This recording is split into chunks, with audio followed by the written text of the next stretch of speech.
yatepe evio imoji ogbo o le jibe yo wala se histoire comment le ko jina galoa yo le jibe yo la se le ke gaji jibe pepe se le do ye ma de mena yo embe ma gbola na o.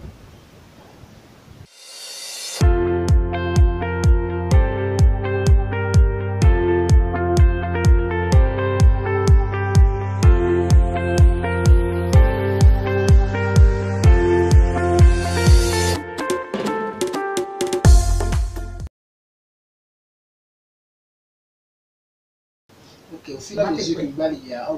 là ici et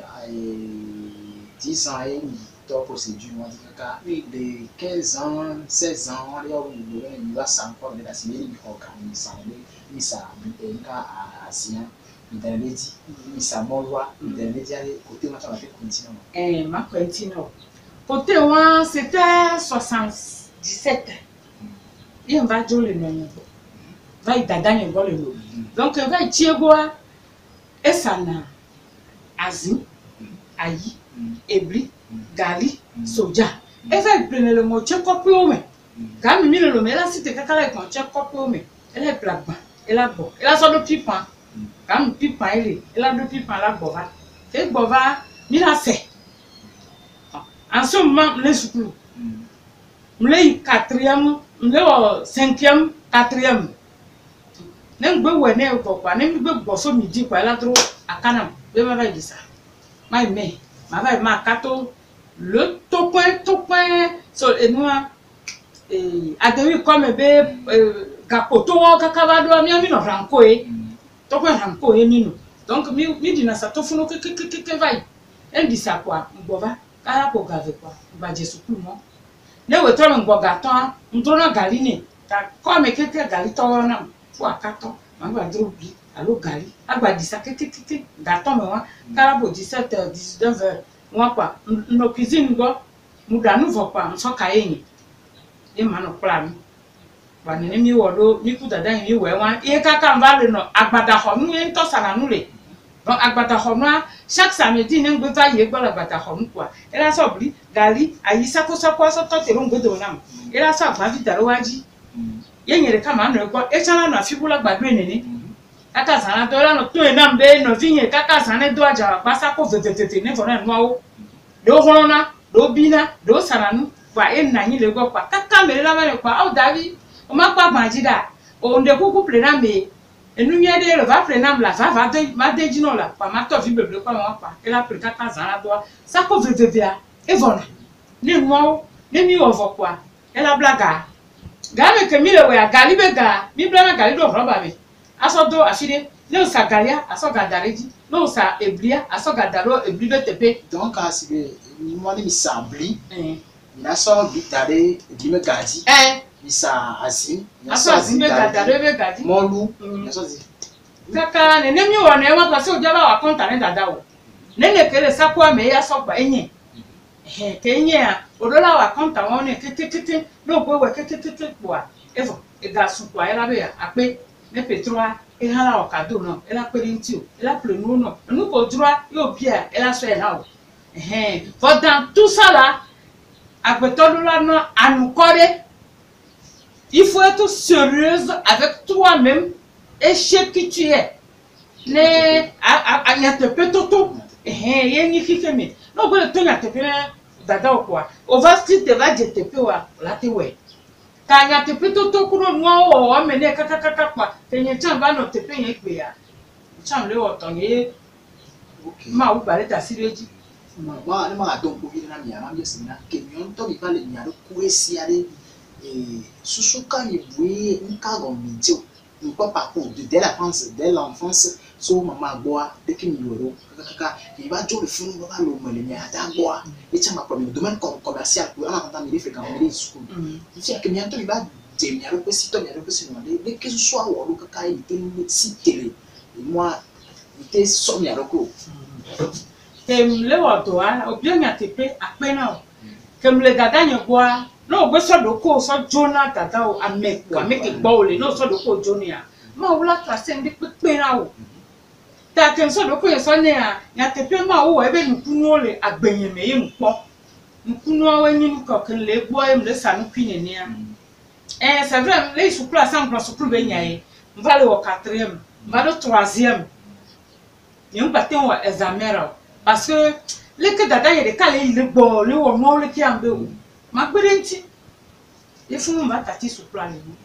ye so to pepero dada nyanti ne ye chan ba arrivé et c'est vrai que to pepedenti a e bla yin ba le to tititi e to akwe ko do funu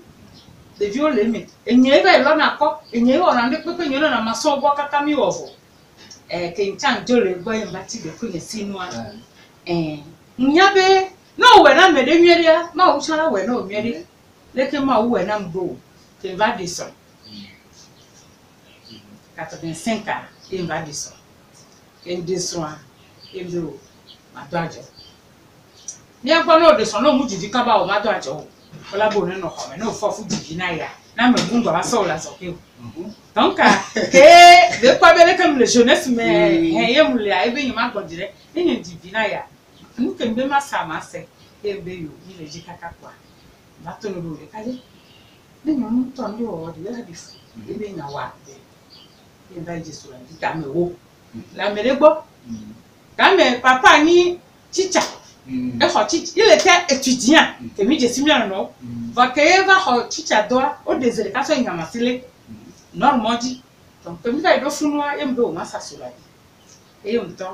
vai khosola bi ta me ole yon de gbo e bo no savoir so davana e mbe yo nto yi musa kaka sana to efo en kin gbadra si vendredi wa le motone amova le kaka sana to kwa efo e bo Emmanuel papa le ke miawo ma play Emmanuel aka ya 14 vale et le placard c'était 350 le sac mais ça quoi là dit kaka mi a de dit que gbala train bon ça comment chez maman et de vivre avec ça comment nous ça comment à peu près ça comment à peu près fifi a elle 8000 les compéo mais que mieux mi plus 100 350 fifi a 8000 au laisser et on sortait du nene quoi sunu e no va le cité kaka kwa zereka kwa so fofon et so biji comme ça mi se dit sorabi pour tem aka on le play pour même ça 10 litres à voir bénéfice que quoi on sort le play pour alors bli alors kaka mais quand même comme ça le play et me le play kaka il va fort fou quoi le moment que tu non moto le quoi 45 sacs oui 350 le sac oui fois 35 oui l'économie que me l'école et moi mais sur la bimé camion donc avec que m'était géré fini parce que mi va hormone là on tout fini votre pomme ya muto ya ka et nem ça 10 litres à voir ne 14 va le parler que le dia 600 le jour 700 le jour ma so placard a so dade yem le placard ne kaka de fois là va sinan quoi un placard 35 sacs un play et pour 7 sacs et pour ça quand nous ça 350 euros ça bol moi quoi un play pour 7 sacs va play et bricha c'est 8 sacs le ne et so dade que va di via papa ho sale pepe voir o so na pere nchi ele comme pam so no ta si no over be o adugo na ko o sa no na mi chaka ga kwa evo e to ga an problem sasazo e va to bi sako ku sako ne be ko te ya ele wa donc et ma so bi on ya fi ya ni na que mi bon trajet on ka ba do ba sa no bien actuellement fi ya de et so dès que l'éducation que mi ho le domaine commercial so vifem ba do le fou ba yi grand sœur bo ba de son et mi on te ba out so pour l'éducation que mi ho et mi ça si ça me le mon ami que va de son temps dans que veni bela le bela le wa me kota me ani bo divia ken bola bo te to parce que le vent c'est la jalousie le vent pour subir là madame va avoir quelque voix que veni mal le lamanamia il va yo matin nani il me dit pas il fait ami a me vidéa ils sont appelés ça moi aka sako quand il y a 35 sacs là le pourtant il va fort fou va divie mais tasio va ça moi finalement avec il y a que ni va ça moi que ils sont pas comme moi en gros croire dès que mitem les ima ba mi ba to alo mo ti voir dès que mitem va gérer mo bu kaka e be afia mate ko na video mate do animal ngasi video a hoi to dès que mitem gérer mo le parce que be ti amade la tembo étape que mi doit que la temba to e no ango de ho voir matem arrivé donc à Nyaka il a tenu bon alors si que matin va au fond les gérants ça va tomber en gros comme quoi en gros allez dès que tu matin gérer fond fini la tenu bon après do bien nyanyele non le tu peux jamais non le diga et be galezo on va de son et respect de là no ga me kulo mi ku mi aso nyanye ku so nya bijou comme mi ami o que nous on va les machines ne nyawa mi va bijou comme ne be wo pre vide be ya so wo nde vide ya o cha la hlo kaka ga ko le wo no alola ba koko alola ba no hunu ne vide e go be no ala no frole vide o ke yin no no parenti parce que et le bible bébé mini complément ne nyo nsuo mini parenti ne nsuo parce que wo nsuo do abome be na de wo de ka yo so dara abome vo ba ko an yeso antokwa ke be na nso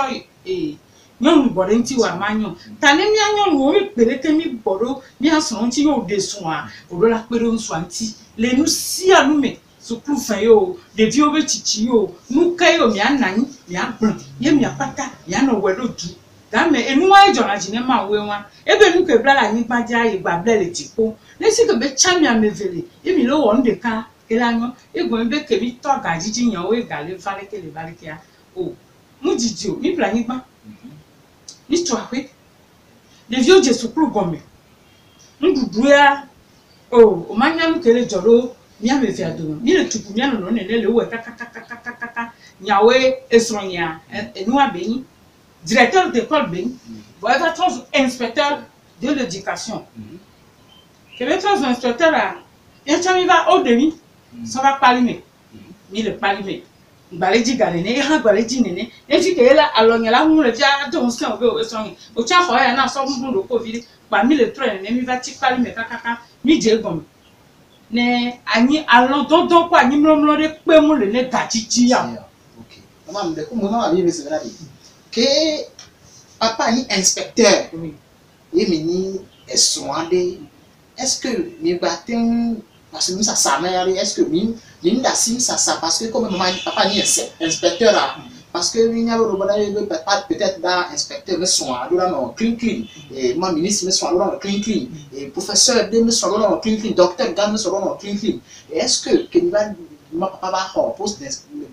dit inspecteur là il va télé ça nous battre les on le ça mais dès que tu là on dit vidéo to et moi si il y a non là c'est inspecteur mais son là est-ce que côté on est né non tu vois après et comme il veut un soir pour de quoi non de là non miami non que là non miami il veut loin sigapo doko nene et le bible un peu un soir va batifu nya ko bien bon affaire un soir be kota amashike bon et me odele yo so won que le nene me o de la pere un soanti nya tepe inspecteur que benya e chanfa nene ma wo so chava ni gba to ku na oji opaji be yin chicha enye vanye inspecteur mi to mo me to vanye inspecteur o ha pere nti gbagbo be yin inspecteur be son kwa ma yo eda ma o veni o lan directeur afire que ma te ma o le ke ya ye nsu ade kala no ya no bo ano ya no bo a mo yin ba me wu de kai ni yuvon ta ko mi be jivi kwa ya me vie la ko de viaji ne fi ke ya tu ko la jidia o je gba no pon gugu be nyambo ya te be ke mi va de mi no no vo mi va chi ke mi o kaka va chi pali me a enyi inspecteur vo nye ke na nyi gba pele be musana nsana pele be nsana ha nsana pele be nsana ha nsana bli nsana de ku nu de pete ngbe pa be je le kala veme kaka papa la information la fille kaka la boa et garder manquer alors nous le wa nous avons droit ma po vinu ti ken gba ile la bo da ken to pele be ku no sasa de pali me a ko be etan e ba to yi vide do mu ke na bele ya tutu gba ni mu lo na sana ganye sai na da ola upo parce que nyabe ndivide je ba yin de so Quand vous avez déjà la Nindia, au Wella Doya, Darene de Via, il est là, N'ayant ma doigt bébé, il vient va le Doya, sorry. Mon père me créé caca, de 10 caca, 3 jours de cage caca, Sivo. Yemi bas portori, Oraya Mede, nous pas quand Darene. Tanya pour na dit vrai. Il y a un inspecteur besson. Parce que ne akaya no comme l'inspection au logé mi propre. Et vous le mien si propre. Ne peut le mien bien exposition. Voix ne faut quoi ça ou y donc quoi. Bla kaka ça dans le moji. Ça pour vous le ton ma poteau assis comme les assis. Ne dro ça pour vous a déjà fait vous le natimati. De la fêterie, de la noix, ça va d'arrêt, à plaquer son pot, à va blé, à le pelébé, à va stock ne pelébé, ne dit qu'on est pas un peu de drôle. Mano chacun non n'est qu'à flan. Les instructions ne pas bien. On va nani, on me fait, on le fait, c'est on le pomme de torka. Il y a des cas de tourner de bois. Nous, il y a un peu, on a si bien inspecteur avec son bédo. Mais c'est ça qu'on fait. Mais si vous n'avez pas les black car, après le ton saco, alors après le moto bédo, blibasi doit te basi do novasi. Nous qui anima inspecteur veut son va du yamedi. Oh bon ame venao. Il y a des calas à péter, des calas à l'union à péter. Il y a un ko la yasmi avec plus de simo quoi. Agbo. Et vous que la quoi ça idaopé, yo la woda. Agbo va me ya avant vous saco vous. Ajafi vuvu ye komea le o manyabe inspecteur son lo alon ka benyo ya me de ka le tonner les vegans le tonner menade la femme là va te payer ton salaire bon nyon wa de e la toi ko be ça e ga ko khona we truc pour de ça tu non parce que et des inspecteur wa le bureau be faut e wa la home una na ta ile ko de vieux pas ta suku ye de kala no hona ko me kaka o la bova nous que le dio e di pere ntime so ai venez n'obtenir pas vide là. Pour 2 ans, il me plaît, oui. Il me dit les. Ça, et gadi du bête pia, mais fort. Mais allons au poitin, à nos bignam, nyam, on do na gao. Non, le dougané, et gacolenti. Les deux beaux épées, yo mounia lelo, et je le beau, et by pédé, café bella papa. Ta et gaia, sans bleu, yeni, yémi. Ta mi cousronia. Bijou quand même yami wa.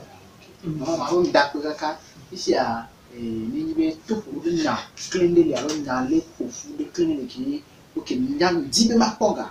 Voilà, activité de sport ne parcours c'est très inspirant et en même que me série à voir follow de golenti. Donc même moi kaka ba fi que ma doit nya pour plein qu'elle a fait na ni fi mi a tenu bon na mo ke na bo na a comme doit maman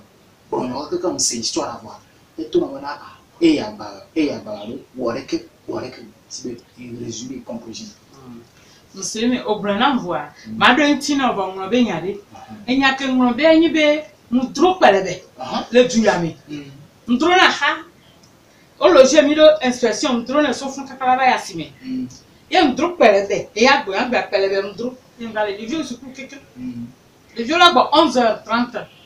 ma dro pelebe ma gba ka ka ba dane papa cha ye ndro pelebe ale yo hanye ti nyom ele odo le projet de me ebe to gombe ya prepare ebe unde ku ma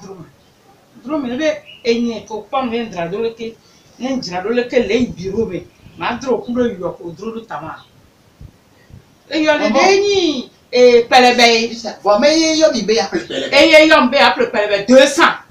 voi be matin dromo nem pa me ne la droma re nyama dro dare ma sana yo 200 ko le japre embe yo na me apere be adi ojowe em to te dare kwa gban kaka amere gbona embe le ko fogan ma droma e ya drom dare em to so e agbajo em to so bla 200 sonni em ho 200 lesi mble do roba me yo sonni em to ho 200 lesi mba to téléphone mudromo be mere gbagbona em yo be ne va drom ya me adrom ngbason e mo kaka mleyi kaka msavo ngba trobo ka se kaka ngba ba da no ke ngba 11h30 ko yin bora bana ne ba me gbe ko patro ho ya ka nsi anu adi dodo enu ke nro be ma de na wa eye wa donc ka on va gbonye zo a ti fi am le sa pe didi me laisse à prévider présentement. Prévider ça comme un numéro. Ne me yassia, me prend à prévider 3000 par semaine. Ne me prévider 3000 là, les violents gagnent les, et me la clope dans le, et mal les met. Les paris me tirent le gars, mais mis l'inspection, papa, il y a un inspecteur fort. Donc, à me prévider 3000 bois. Et là, d'abord, avocat, quand dimanche, là, le premier, il a prévider qu'un bois samedi, là, il a bagné. À s'y mettre, toi, il va vous donner un cadeau. Prévider, toi,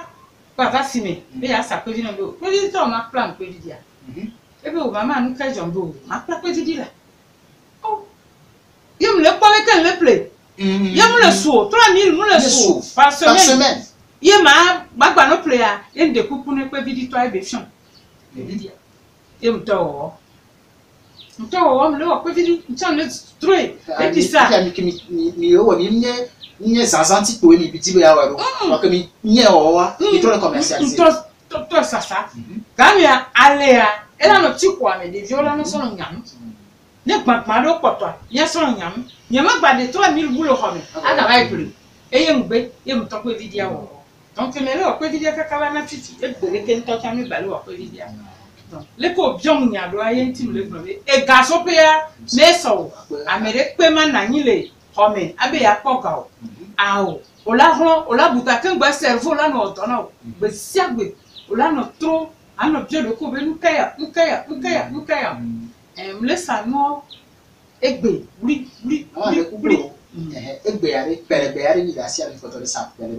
Pelebea, Vadassia, voyons bien dans la vie de Vignon le Lomé, les personnes le dans le lot, nous sommes à la bougie. Il y a un temps de plaît, bébé, nous sommes dans la bougie, et la bougie d'affiche les fonds. Et il y a un lobby pelebo, et il y a un lobby à cap. À Kaya, il y a un lobby à bébé, il y a un socon, nous pieds, avec placardé, et venez me tanner, des peu de peu m'appeler, les voyants ça pour le cas de m'appeler ma plaie. Et vide que Tchédia, et Tchana no Bronyadi. Quand vous voyez des violents arriver là, au bout là, ni à mes économistes, et on me l'économie pour patron. Les voisins millions, non, tu vas à Simia, non, il y a Simia, et là, parce que vous n'avez pas l'appel Nordo. Et là, il y a battu papa avec Gavo. Mais ça l'a tenu avec Gavo. Ah, Penenti, ni sou, t'as mis la pelote, les moussianes.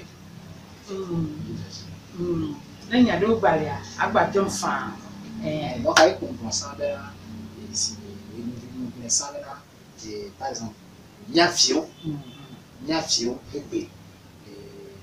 nous sommes c'est des capés, de tubi. Et bénéficiaires, ni bronago toi, va me dire, si il y a des cas éphémères, il y a tout le monde et bien, il y a des gens qui ont des non officiels qui même des sons quoi, ma vous. Tu peux dire, mais il y a des sons quoi, ma vous. T'as des cas, il y a des cas pour les tuber fifi. Qu'il y a des gens qui ont des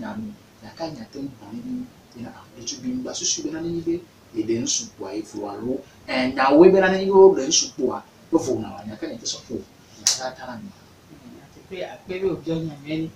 ne nyon vi de nsu ne nyabe ni pe nti tone nsu ai e va gbo be ya pe nti ne kele nsu de nyon ne nyabe ele biblia be nsu ne le be ne nyon ne nsu le be ne nyon kwa munyi be vo ko yo ya me via me no di gado du bila na be susu ne no ho ado du kwa be nya be vi ko gbanade nkola ba ni so nke mi atamia o dade na o ta nsu ane no ho nyon ane no ho non sort le chakwa et là il y a une kureka game de vieux chan wabe de vieux lavo ne papa mouvo maman mouvo mi créer foyer balo mi di de vieux correct balo mi mi am ke mi lo na et a de ka eveboa et gabe te pe me so mi a egbe vieux mi di na be yo la lo zozozozozo awo ni gba lo zozozo mo zozo yin ga no mu yin lo wa o la be lo setito no munye lolowa olaba elo kokro vi chan eblina meto e to fifia e ga ke to na mi agbe vi o mi le gia e nwa kokro vi la chan ebli ne kokro vi chan bia me o na wa onya be pe ame o la o ta pe ame o won do la po gale me yo la to papa yo la avec pour cette vega avec pas vega avec pas le vega ao ma ube yeni tato mi a suivre mi a se bebe fa fa ne no e menami o mi am to la ku fa fa ga wan bo ta no to se yo po ma u be gari yen ga do be akpo ga egbebe ha ni mi va ke mi ole ke a o mi ade vi mi le putu ne ga pa mi gbon ti le ga mi aji so fi fe mi aji so mi ado ko mi aji so ma u gbo a ho ma u be ga ne ba nya bubu na mi gba ho ga gbogbo kwa ya vodopo àwọn ọmọ bá dàpẹ́ káàrọ̀ wàlẹ́ yìí bẹ́ẹ̀ náà lè kẹ́kẹ́ ìgbà yẹn lọ́wọ́ ilé wa kó gẹ́rẹ́ yẹn tí àpẹ́ káàrọ̀ àpẹ́ lè òbí ọ̀yàn o àpẹ́ káká èèyàn.